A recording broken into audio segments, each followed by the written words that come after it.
Jalan Raya Gubeng, Surabaya mengalami amblesan besar. Meskipun belum diketahui berapa luasnya dan kedalaman pasti, diduga sejumlah kendaraan terperosok di dalamnya.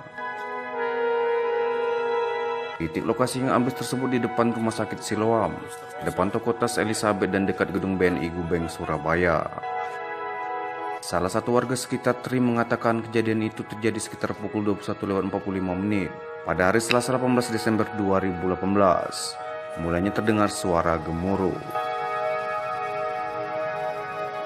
Sekitar jam segitu saya mendengar suara gemuruh. Saya keluar, tiang lampu penerangan pada goyang semua seperti gempa, kata Tri, seorang penjaga rumah di Jalan Gubeng, Surabaya. Arus lalu lintas di sepanjang Jalan Gubeng, kata dia, juga tampak padat. Ada beberapa mobil dan sepeda motor yang melintas. Jalanan lumayan ramai, tiba-tiba berhenti semua. Saya juga bingung, kata Tri. Sesaat setelah kejadian, menurut Tri, para petugas pun berdatangan. Pantauan di lokasi, arus lalu lintas di Raya Gubeng ditutup total. Kendati demikian, tak sedikit warga yang penasaran ingin melihat langsung jurang amblesan tersebut.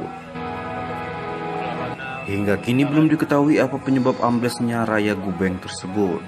Para petugas masih melakukan identifikasi di lokasi.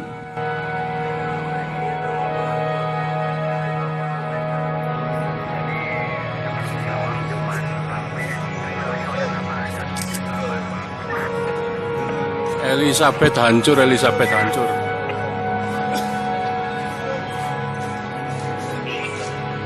Jalan Gubeng putus terpisah. Mas.